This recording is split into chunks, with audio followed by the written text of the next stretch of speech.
Hi, everyone, and welcome to our session. I just want to thank Jason Lemkin sincerely and all of the organizers at SaaStr. We are so excited to be live and in person. How wonderful is it, ladies? It's awesome. Yay! Great to see everyone. I'm also so thankful to be here with you guys because we have a very hot topic that we're going to talk about. So let's just do a quick round of introductions. So why don't we start with you, Sarah? Go ahead. Yeah, sure. Hi, everyone. I'm Sarah Varney. I'm the CMO at Twilio. For those of you who aren't familiar with Twilio, we're a customer engagement platform delivering a series of APIs for massive community developers, covering everything from voice to SMS, email, video, you name it. If you haven't heard of Twilio, you might not be in the right room. I'm Stacy Epstein. I'm the CMO at Freshworks. We make tools that make it really easy for companies to delight their customers and employees, CRM, ITSM, HR. You might have heard of us from our IPO, which was last week.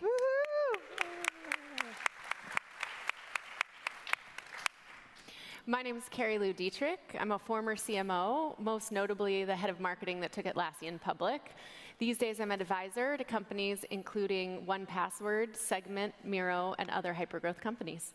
And hi, everybody. I'm Viviana Fega, and I'm soon to be a general partner at Felicis. And I'm a 3-time CMO with 20 years of experience as well. So thank you. All right, so let's get to it. We're here today to discuss a very hot topic that every CEO and C-suite leader is talking about today, product-led growth.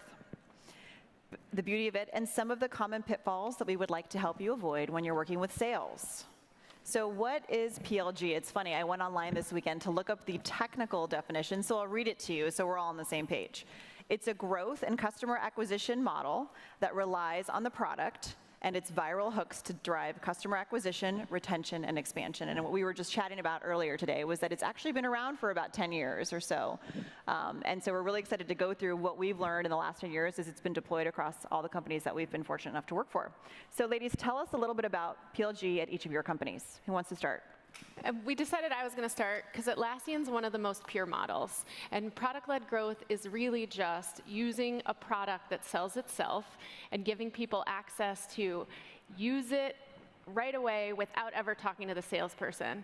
And at Atlassian, that took place because the 2 guys who started the company were in Australia, and they didn't want to sell directly themselves, and they didn't want to hire people to sell.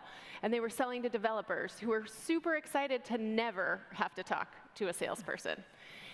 And so putting the product online and making a product that is so wonderful it sells itself, Atlassian set up a business model that spent a ton on R&D and very little on sales and marketing to help propel and make this viral product-led growth. And now has tried, has some sales that comes through upsell, cross-sell, and mostly kind of customer support sales, and we'll talk a little bit more about that. But the whole motion is the product sells itself, the consumerization of enterprise software. And the hope that you don't really need a person to have to sell. The product does not need a person for you to be able to use it, buy it, and continue on happily. Until you do. Sarah, so tell us a little bit about Twilio and their model. Yeah, absolutely. So our joke at Twilio is that we're a 14-year-old company with a 3-year-old sales organization. And up until very recently, we were almost 100% a self-service and product-led growth motion. Similar to Atlassian, we sell to developers. You're not going to go throw inside sales reps at them to call them and ask what their budget is and time frame. It's probably not going to go down too well. And at Twilio, we really focus on how at every step of the journey we can unblock developers and get them to what they need to do. So we invest a lot in documentation. We invest a lot in code samples and snippets to get people going and thinking about what they can do with Twilio. And it's really just all about making our developer community successful. Yeah, at Freshworks, it's a little different for us. We don't sell to developers. We sell to technical support teams, sales teams, marketing teams, IT teams that do internal ITSM. I say we layered on sales a little bit earlier in our history than some of the companies. We're also not like a Zoom or a Slack where it's very viral. I think a lot of people think of PLG and virality as synonymous, but they're not. I think you can still have a purebred PLG model where it sells itself because the buyer can get right into the product and they can actually even use it in a trial or in a free version and really experience it, and that's what leads them to buy. But you may not have the viral component of like, Zoom, well, I need another person to be on a Zoom call with me, so now suddenly Carrie Lou and Viv are in Zoom too. That's not true with a customer service department. It is actually a buying process. And so even though they may go all the way through the product, through the trial, and decide they want to buy it, you still might need some of that sales to come on and actually help with getting buy-in from a higher buyer in the organization, et cetera. So I think, it is, when you're selling to a different constituent and you don't necessarily have the benefit of that virality, you might have to think about layering an outbound motion a little bit earlier in the process. Yep, definitely. Before we dive into how to layer in that outbound motion, one of the things that we were also discussing that was really interesting was just the level of investment required when you're working within a PLG model. So Carrie Lou, talk to us a little bit about that.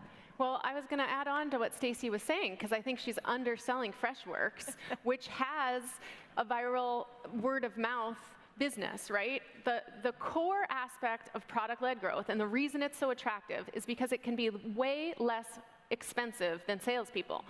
There are a whole bunch of things you might try to sell that don't warrant a very expensive enterprise salesperson to pick up the phone. That's why marketing and marketing automation and automated user journeys are so important. In a product-led growth environment, there can be a lot of sales that are happening when someone's in the product. We used to call them wow moments, and we had these amazingly smart growth analysts that would figure out how to make those show up faster or engage people through email and in product. But one of the business model things that's required is to invest a ton in a fantastic product. For product-led growth to work, the product has to be fantastic. People have to be talking about it word of mouth. And a salesperson can follow up and sell that, but if you have a dud product, you can't have product-led growth. So at Atlassian, the whole business is set up around this, and we invest more, and this is from a recent blog from the CRO, Cameron Deitch, on his LinkedIn, that 35% of future revenue is invested in R&D, and only 15% is in sales and marketing, because there is no sales team of significant size. And so this type of business strategy underlies it. It's not just something the marketing team slaps on the front of the website. Great, great. So here is the million-dollar question, and go for it. Well, yeah, before we get to sales, the why is it so hot, and I know you'll add to it too. I also think, and you touched on this, I was having a conversation earlier about empathetic marketing and empathetic just that approach to business and building products. And it really, you have to get into the mind of your buyer and your user and what they want, because you don't have a chance to do a pitch deck or to be a really dynamic salesperson who just sells you by how great they talk about the product. They are literally experiencing the product that they're going to buy. And if the product doesn't meet their needs when they're experiencing it, they're not going to turn into a paying customer. So it is much more efficient, and it's also, it makes your team really focus on building that great product, all those features, all the value that they're going to get.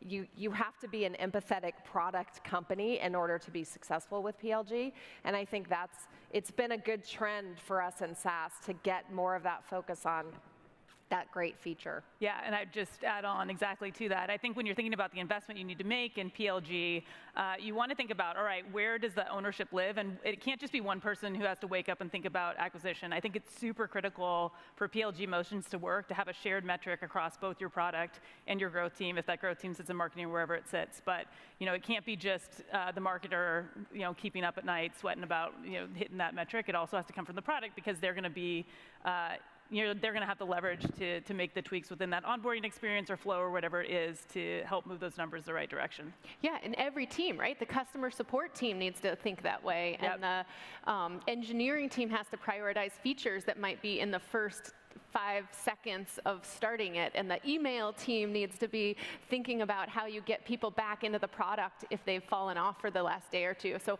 I think it changes a lot of the fundamental metrics and teams. Yeah, I think there's a journey that we talk about, website to trial.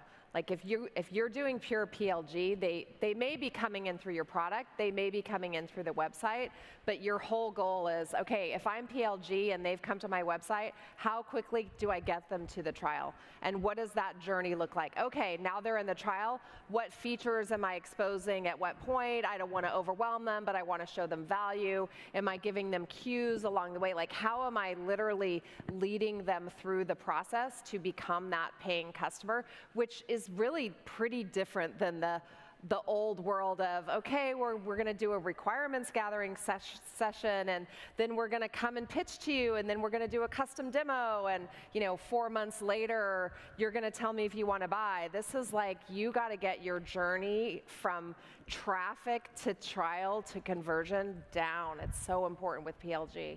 And I think we can learn a lot just from looking from our consumer lives, right? PLG is the consumerization of the enterprise. People want to research themselves, they want to comparison shop themselves, they want to try it out and see if they like it without any pressure. I like shopping at DSW, this shoe store where no salesperson ever talks to you, and they don't have the most stylish shoes. I just don't want to talk to salespeople. I'm a great target for PLG. And I think we see across a number of things that there's some specific audiences. Most developers hate marketers and hate sales. So for selling developer tools, where Atlassian started, PLG was a great fit. And up to 70 or 80% even of normal enterprise sales these days, people research themselves. They're not looking for someone else to educate them in person. Viv, I think we might want to move to your next question. I know. So everyone that's a salesperson in the room doesn't feel bad. I feel really bad for every salesperson in this room. I'm so sorry. We actually do love you, and you do play a very important role, but you play a very important role later on in the process, and we'll talk a bit about that. But I think you touched on this, Sarah. One thing that we'll talk a bit about is the org chart and how different it is. This idea that there's now a growth team, which at Yammer, it was an independent team that was comprised of marketing, sales, customer service and support. Product played a big role, analytics as well. You kind of need, one thing that you should think about building as you're building out your PLG motion is to build this independent growth team. Mm-hmm. Oh, now I think we could debate that. So I advise like 6 or 7 teams, and the CER companies, and the CEOs are always like, where should we put growth? Should growth sit under the CMO? Should it sit in product? Should we split it up?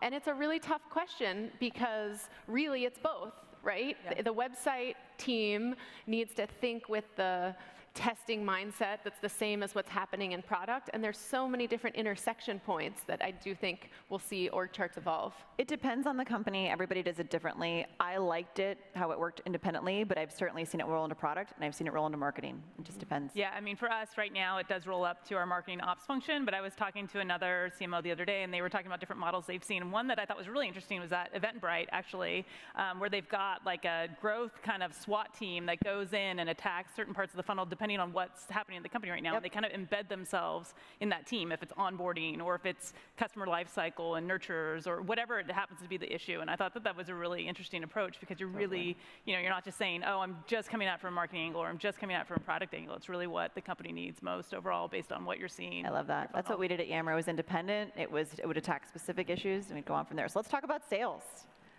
Our favorite, folks, I think I went one slide too early, so if we can go back, that would be wonderful. All right, so where does sales add the most value? Who would like to start? Stacy.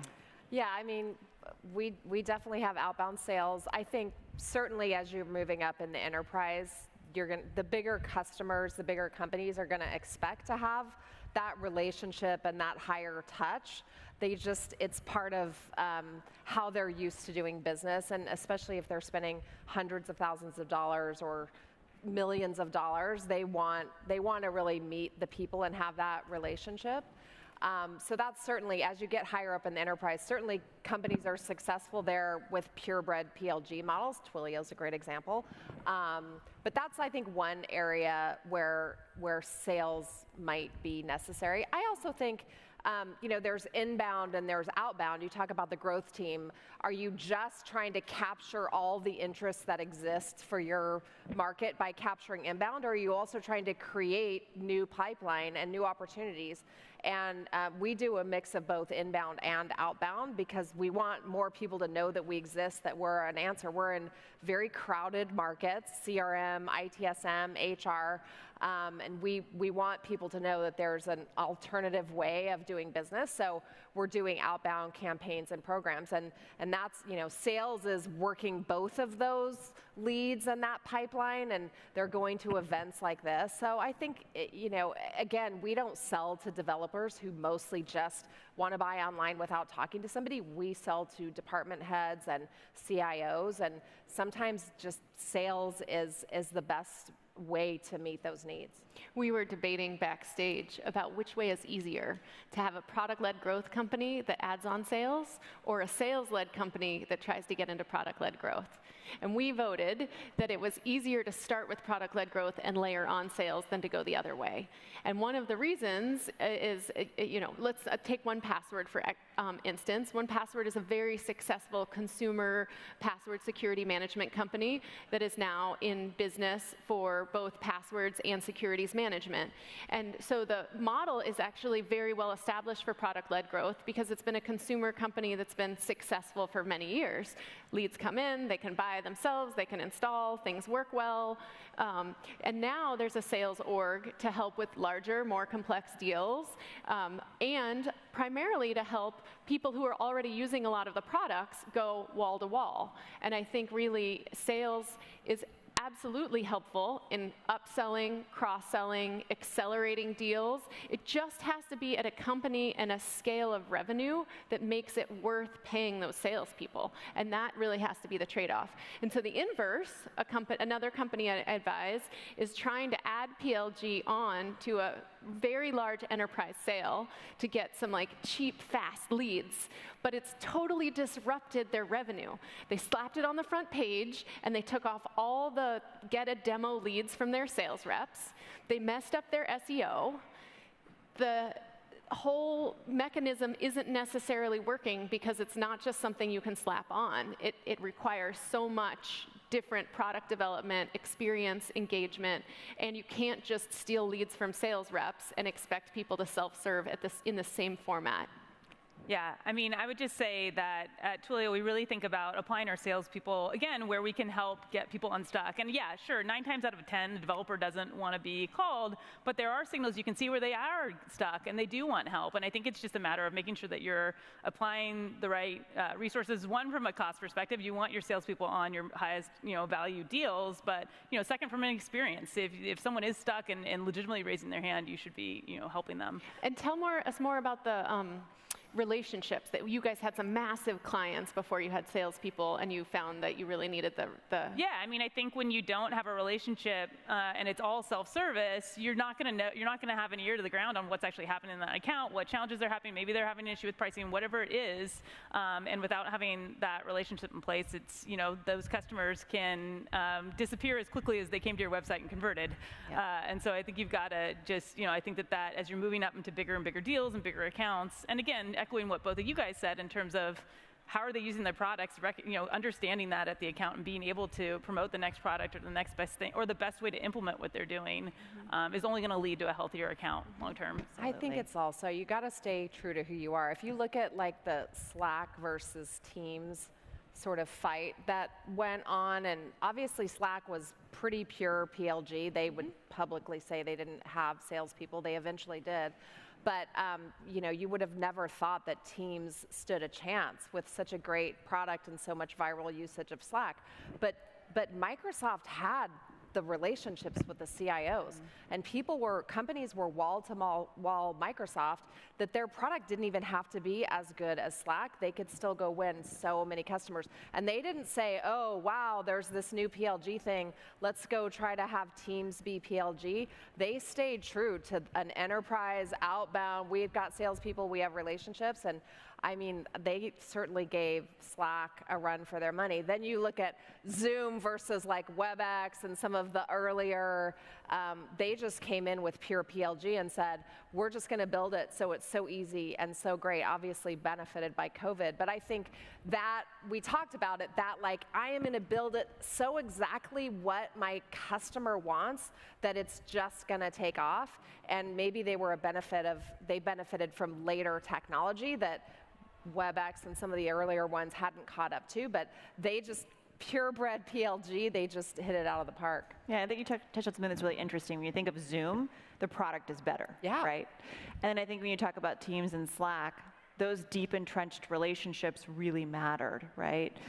So that's a perfect example of where you needed sales to come in. One thing to think about at Yammer that we did to help the relationship with sales, and I wonder how you guys run this, is we built this system called Mission Control.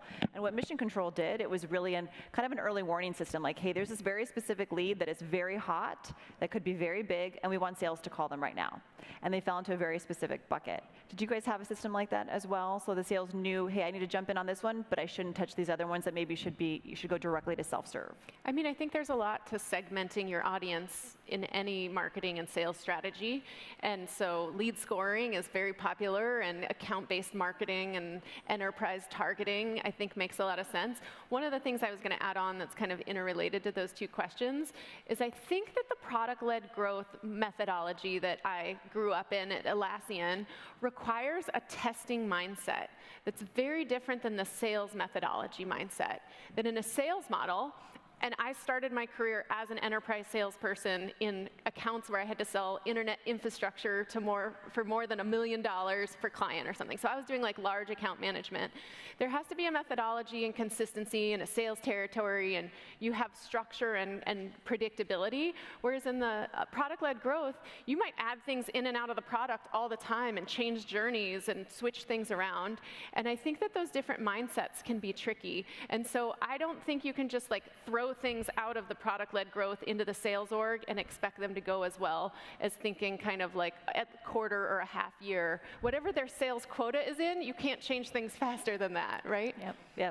And one thing I want to touch on when I talked about Mission Control really wasn't lead scoring. It was that integration of product where we could see if a specific network, Like a product qualified lead. yes, well, you could know how healthy was that network. Were people using the product? Right, so then that was a clear indicator as to whether or not the propensity to sell. So that was really important. So awesome, I've got so many more questions, ladies. So talk to me a little bit about what are some of the challenges between sales and marketing that you guys have faced, and how have you overcome them? Yeah, I mean, I think that you have to have kind of an honor code between the two teams to not, like if you started like Twilio as a product-led growth function and company, and then you're graduating to sales, you want to make sure that you're, again, not running like an enterprise playbook on a developer base like that, because that could erode the trust and brand that you've built, however long before that. And so we really try to make sure that we are training our sales organization, partnering with them to first like identify, hey, are there new signals that we should be more aware of, and trying to systematize across the whole sales organization, and then just and making sure that we're connecting our sales people with our developers that are on the ground, so that they understand what a good experience and what a bad experience might be. I mean, in some ways, it's all going to work out in the wash if a sales rep's not able to convert these people and use what's in front of them to close business. They're probably not going to be at your company for the long haul anyway. But I do think to the extent that you can recognize repeatable signals in your base and enable your entire sales organization to address them in a consistent way, you're going to protect that brand while still being able to get more out of your customer base and upsell and cross-sell. Do you find that there's a good balance between sales reps not trying to steal too many leads from the product-led growth funnel? I'm always I was at Salesforce prior to Twilio, and at Salesforce and Twilio, we kind of have this horseman model of contributors to pipeline. And I never like to get too wound up around one horse, but collectively, what are they all doing together? And if at the end of the day that by mining our self-service funnel in a smart and effective way that doesn't degrade the customer experience, I'm all for it. I will do it all day long. And I work with a lot of our sales leaders and sales development team to make that happen. Yeah, I'm the same way. I feel like we could do a whole session on, like, don't try to attribute this something to marketing and something different to sales. It is a group effort all the time. Everything that I'm doing in marketing is helping the salespeople win, and everything that's happening in sales is leveraging, we're leveraging each other, we're helping each other, we're all working on the same stuff. I think where a big collaboration happens, again, I talked about this before, is that journey. For us, the trial is owned by product because it's product, right? They're going through the actual product. So features get added to the trial by our product team, but we're heavily involved in helping with what should that trial flow look like. Again, what are we exposing along the way? And because we study the pipeline and we spend so much time looking at our conversions, we can help product with how to build the trial so that it better converts. And so it's not just a collaboration between sales and marketing, it's also with PLG, it's very much a collaboration with the product team. I see a lot of problems. As an advisor, I get to see into lots of businesses, which is awesome because I get to compare them to each other. But I see a lot of problems where in a pure PLG, you don't have that much control over the sales pipeline. You only get as many leads and sales as people who kind of come into you. But in a sales model, if you add, philosophically, for every salesperson you add, you can add $100,000, $200,000, $500,000 of revenue for each salesperson. So companies start adding salespeople really quickly, faster than the PLG model can feed them, and then they're doing outbound, and you're trying to feed them with these inbound organic product leads. But you end up in this stealing process where the product qualified leads don't actually get to go down the low cost path to self-completion. They just become leads for a salesperson to call as soon as possible.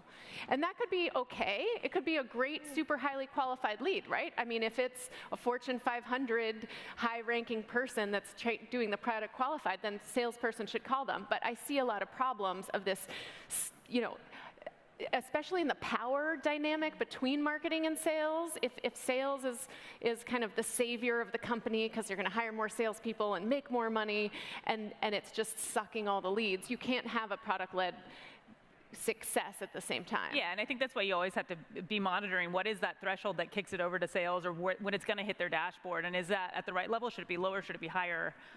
So that you're not leading a really expensive product-led growth motion and defeating the purpose entirely. And there is an argument to be had to say the ones that are actually really hot and growing fast are the ones that you should not be putting your expensive salespeople on. Let those go and convert, right? Put your money and your resources on the ones that maybe need a little more nudging and a little, it sort of feels risky, but if you're looking for efficiency, maybe you should be focusing on the other ones, the harder ones. Nurture those more with product or a little bit more nurture thread streams. Yeah, one thing I've certainly seen, and for everybody to consider here, is that, and you touched on this, sometimes companies will get so excited because they see some early signs of success with PLG, and then they add too many salespeople. And that can actually kill the culture in many respects because it's never good when salespeople are not hitting their quotas, right? So be very thoughtful around when you hire and who you hire so you don't hire too quickly. So. And I think that was why we were saying it's easier to have PLG and add some salespeople. So Atlassian has an upsell, cross-sell, enterprise sales organization that's not hunters, it's all farmers, and Sarah was talking about that. The Twilio sales group is farmers. It's harder when you have hunters and then you're trying to add leads that you're not going to work, because hunters want leads, and that's how they operate, right? And I know we only have a few minutes left, so I wanted to actually ask you guys a question that I'd love to leave with the audience, a couple key takeaways. So if there was one or two major lessons learned that you've experienced while building out PLG within your company, tell us a little bit about that. Why don't you go ahead and start, Stacy? I knew you were going to ask me first. I know. I mean, I feel like I talked a lot about them. I go back to I think the collaboration is really important. If you're spending your time arguing over the fact that, well, my SDR called this company 10 times and that's why they got a trial. So why is marketing taking credit for this trial? Because it was really sales, and I just, I look at my CRO and we just look at each other like, we're not going to fight over this. We have a great prospect that's in a trial, and that means pipeline. So we're doing it right. So let's just keep doing more of it. So I think that's, if you're gonna have both PLG and an outbound sales SDR kind of motion, you just don't get in the fight of who generated. We're all one team, right? You might be making the pass, you might be scoring the shot. It doesn't matter as long as you score the goal. That's what matters for the team. So that collaboration, extending it to product, to me is, I think, a big takeaway for me.